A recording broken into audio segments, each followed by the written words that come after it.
sa lahat ng makapanood sa atin. Maghanda po daw tayo, sabi ng ating kaibigan. Dahil kaninang madaling araw, nagkaroon po ng 2 bisis ang paggalaw din sa ilalim ng lupa. Kaya hinihikayat po ng ating kaibigan na sa lahat ng malapit sa dagat at malapit sa bulkan, mag-ingat po tayo. Pakinggan po ninyo si kaibigan mga idol, lalo na ay nagkaroon ng lindol sa Japan, 7.4 magnitude.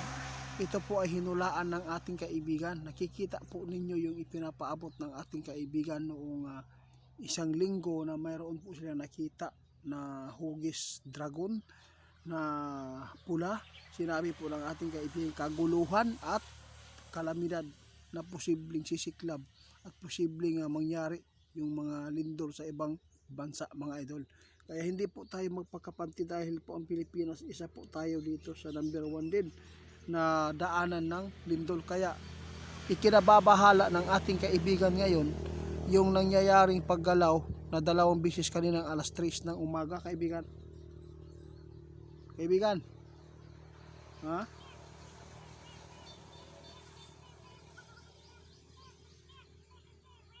Pero kaibigan, ano po ba talaga ang nakita ninyo? Kapag ito ang mga sign na to na gumalaw sa ilalim ng lupa, ibig sabihin nito, ano po talaga?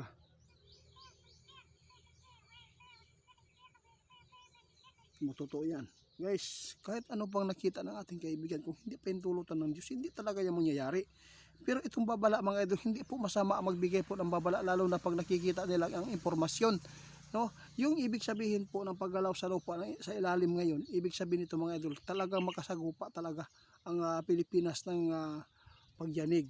At mayroon po mga lugar na tatamaan po ng lindol. Ang iba nag-comment po doon, bakit ay wala pa daw nangyari na malakas na lindol na hinulaan daw. Alam po niyo mga idol, pasalamat tayo dahil hindi ito nangyari. At ito ay pasalamatan natin, bakit po niyo ibabalik sa amin. At saka hindi po natin pwede na yung pagpapaabot natin ay nais na ninyong mangyari. Hindi po kami papayag na ito ay matutuloy.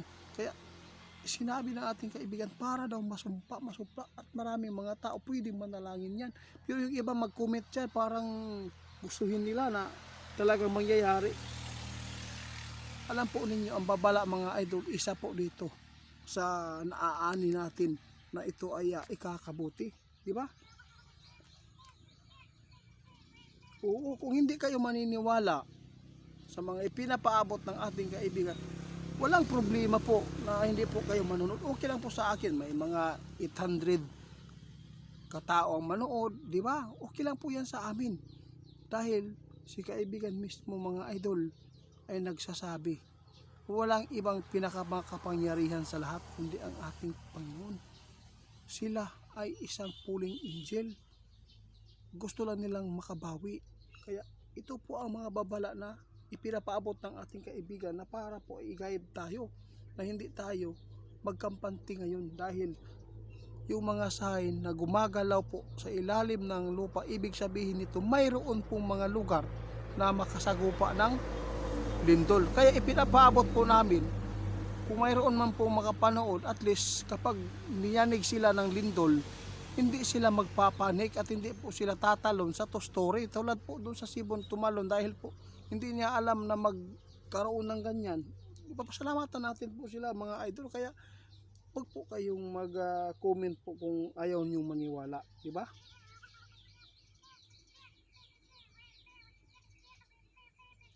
Oo, totoo yan. Kaya mga idol, sinabi ng ating kaibigan, ang ginawa ng ating kaibigan yan, ikakabuti po sa atin. Hindi po ito ikapapahamak po ninyo. Kaya yung iba, gusto talaga nila siguro na masubukan. Hintayin lang yung mga idol.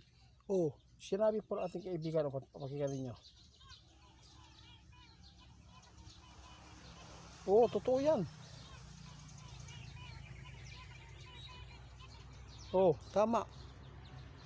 Kung gustuhin talaga ninyo na magkaroon, hintayin lang po ninyo mga idol. Talagang sinabi po ng ating kaibigan na maaani po talaga ninyo yan. Mayroon talagang malakas na lindol ang masasagupa. lalo na sa mga nagpaabot sa atin na gustuhin talaga nila na yung mga hula ng ating kaibigan mangyayari.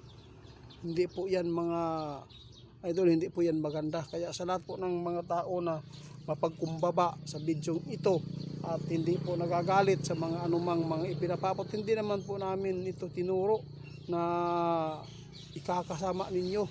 Basta sa amin nakapaabot po kami kung ano man po ang mga ipinapaabot ng ating kaibigan, nirespeto po natin ang ating kaibigan. Depende lang sa inyo kung maniniwala kayo ng mga ganitong elemento, di ba? Salamat. Oo. Guys, paki-report Tigo Center 88 Fans 2.0 sa Facebook at TikTok. Guys, alam po ninyo, sinabi po talaga ng kaibigan ngayon na kaninang madaling araw, mayroon pong nangyaring 2 bisis ang paggalaw ng lupa.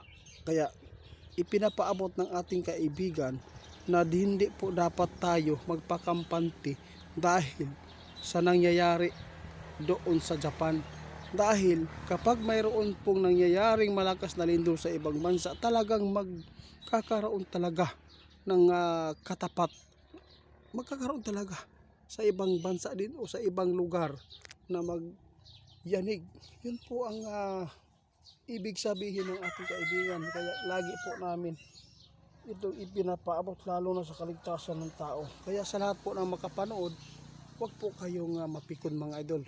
Dahil pasalamatan nga natin na hindi po ito nasasagupa ng Pilipinas ang ganyan po kalakas. Salamat ninyo ha.